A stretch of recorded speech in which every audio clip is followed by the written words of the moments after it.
মৰমৰ ছাত্ৰ-ছাত্ৰীসকল, আজি মই ক্লাছ 8ৰ পাৰ্ট নং 1 প্ৰাকৃতিক সম্পদ।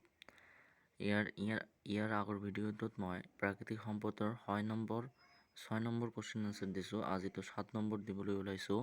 তো এই পাৰ্টটোৰ আজি দ্বিতীয়টো ভিডিঅ'। তো বলক মই ভিডিঅ'টো আৰম্ভ কৰি আছোঁ। প্ৰথমত আছে 7 নম্বৰ চমুটোকা লিখা। ক নম্বৰ বন্যপ্ৰাণী। চমুটোকাবিলাক ইম্পৰ্টেণ্ট হয়, তোমালোকে ভালকৈ পঢ়িবা। বনত বাস কৰা প্ৰাণীক বন্যপ্ৰাণী বোলে। বন্যপ্ৰাণী এবিধ প্ৰাকৃতিক সম্পদ। এই সম্পদে মানুহৰ বৰ উপকাৰ কৰে। উপকাৰ কৰি থাকে মানে কেনেকুৱা? যেনে মৌমাখিৰ পৰা মৌ পাওঁ, কাউৰীয়ে গেলা পচা খাই আমাৰ পৰিৱেশ পৰিষ্কাৰ কৰে। কাউৰী যদি গেলা পচা নাখায় আমাৰ পৰিৱেশ বহুত বেয়া হৈ যাব। শগুনে মৰাশ খাই বায়ু প্ৰদূষণ ৰোধ কৰি আদি কাৰ্য আৰু কাৰ্য আছে। তো এইকেইটাকে মই দিছোঁ, স্ক্ৰীনশ্বট লৈ ল'ব পাৰে, পিছত লিখিবলৈ সুবিধা হ'ব।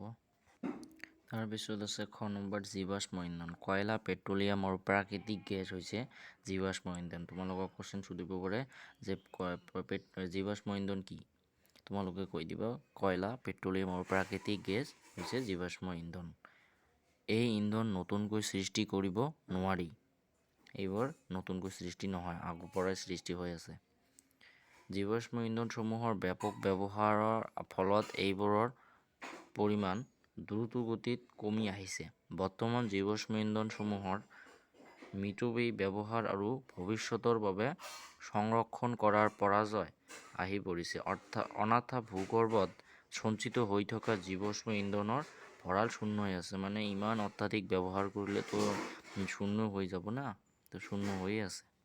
তাৰপিছত আছে মৰুকৰণ। প্ৰাকৃতিক বা মানৱজনিত কাৰণত মৰুভূমিত প্ৰসাৰ ঘটাকে বা নতুনকৈ মৰুভূমিৰ সৃষ্টি হোৱাকে মৰুকৰণ বুলি কোৱা হয়। অধিক উৎপাদন পাবৰ বাবে এডোৰা মাটিতে বেছিকৈ সাৰ, ৰাসায়নিক দ্ৰব্য,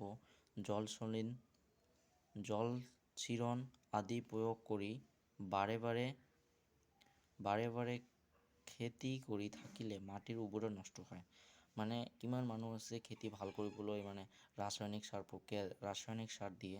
তো ৰাসায়নিক সাৰ অত্যাধিক দিলে মাটিৰ উৰ্বৰতা নষ্ট হয়। পানী ধৰি ৰাখিব পৰা ক্ষমতা কমি আহে। পানী ধৰি ৰখাৰ ক্ষমতাও কমি আহে আৰু ভূতল জল নিম্নগামী হয়। ফলত অঞ্চলটো শুকান বা মৰুদৃশ্য হৈ পৰিব পাৰে। মৰুভূমিৰ দাঁতিকাষৰীয়া অঞ্চলটো শুকান বা মৰুদৃশ্য হৈ পৰিব পাৰে। মৰুভূমিৰ দাঁতিকাষৰীয়া অঞ্চল বননি ধ্বংস আৰু অধিক পশুচাৰণেৰেও মৰুভূমিৰ প্ৰসাৰ ঘটাব পাৰে। খ নম্বৰ আছে সৌৰশক্তি। সূৰ্যৰ অফুৰন্ত শক্তিৰ ভঁৰাল। আমি প্ৰত্যেকেই দিনেই সূৰ্যৰ তাপ আৰু পোহৰ পাই থাকোঁ। সূৰ্যৰ শক্তি সৌৰ কোষৰ সহায়ত বিদ্যুৎ শক্তি উৎপাদন কৰিবলৈ ব্যৱহাৰ কৰা হয়। এই বিদ্যুৎ শক্তিৰ সহায়ত সৌৰ টোকা, সোলাৰ কুকাৰ, সৌৰ হিটাৰ, সোলাৰ হিটাৰ আদি চলোৱা হয়। সৌৰ কোষ বেটাৰীৰ জৰিয়তে সৌৰ বিদ্যুৎ উৎপাদন কৰা হয়। জৰী কেনেকুৱা ঘড়ী, কেলকুলেটৰ আদি চলোৱা, বিদ্যুৎ সংযোগ নথকা গাঁৱত বিজুলীৰ চাকি জ্বলোৱাৰ উপৰি মহাকাশ যান, উপগ্ৰহ আদিতে সৌৰ শক্তি ব্যৱহাৰ কৰা হয়। তাৰপিছত আছে ভূমিস্খলন।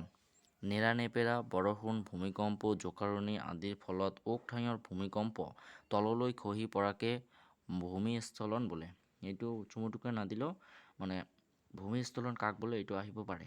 ভূমিস্খলন প্ৰাকৃতিক কাৰণ আৰু মানুহৰ কাৰ্যৰ ফলত সংঘটিত এক দুৰ্যোগ। পাহাৰীয়া অঞ্চলত মাটি কটা আৰু গছ-গছনি ধ্বংস কৰাৰ ফলত ভূমিস্খলন হ'ব পাৰে। কি কাৰ্য কৰিলে ভূমিস্খলন হ'ব পাৰে সেইটো দিছে। দুৰ্যোগ, পাহাৰীয়া অঞ্চলত মাটি কটাটো তোমালোকে যদি ছাৰে সোধে যে ভূমিস্খলন বন্ধ কৰিবলৈ হ'লে কি কৰিব লাগে, তোমালোকে কৈ দিবা পাহাৰীয়া অঞ্চলত মাটি কটা বন্ধ কৰিব লাগিব। তাৰপৰা গছ গছনি ধ্বংস কৰিব নালাগে, গছ গছনি বেছিকৈ ৰুইব লাগে। তোমালোকৰ মানে চবৰে লাষ্টত এনেকুৱা এটা কুৱেশ্যন আছে, তো মই এইটোও দিব বিচাৰিছোঁ। 9 নম্বৰ কুৱেশ্যন, তোমালোকৰ ওচৰে পাঁজৰে থকা বনজ সম্পদসমূহৰ সংৰক্ষণ আৰু বৃদ্ধিৰ বাবে গ্ৰহণ কৰিব পৰা উপায়সমূহ উল্লেখ কৰা। আমি ৰাষ্ট্ৰীয় উদ্যান, সংৰক্ষিত বনাঞ্চল, অভয়াৰণ্য আদিৰ উপৰিও ব্যক্তিগতভাৱে বনজ সম্পদবোৰ তলত দিয়া ধৰণে ৰক্ষা কৰিব পাৰি। এইটো ভেৰি ইম্পৰ্টেণ্ট কুৱেশ্যন, যদিও নাহে পৰীক্ষাত তেতিয়া তালৈকে মানে মুখস্থ কৰিব লাগিব, ভালকৈ মনত ৰাখিব লাগিব যে কি কৰিলে আমাৰ সংৰক্ষণৰ বৃদ্ধি হ'ব। তো দি আছোঁ। 1 নম্বৰত আছে বিনা কাৰণত গছ গছনি নকটা, প্ৰয়োজন হ'লে নতুন গছ পুলিহে ৰুই কটা। বিনা কাৰণত গছ গছনি নাকাটিব, যদি প্ৰয়োজন হয় তেনেহ'লে এটা নতুন গছ পুলি ৰুই তেনেহ'লে গছটো কাটিব লাগিব।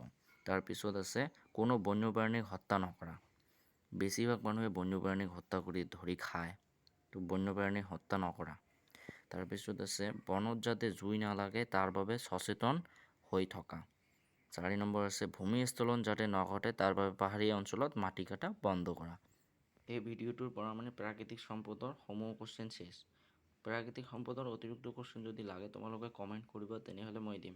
আৰু এই প্ৰাকৃতিক পাৰ্টটো মানে ভালকৈ পঢ়িলে তোমালোকে বহুত কুৱেশ্যন পাবা আৰু জনাৰ কথা পাবা। তো ছাত্ৰ ছাত্ৰীসকল, আজি ভিডিঅ'টো ইয়াতে সমাপ্ত।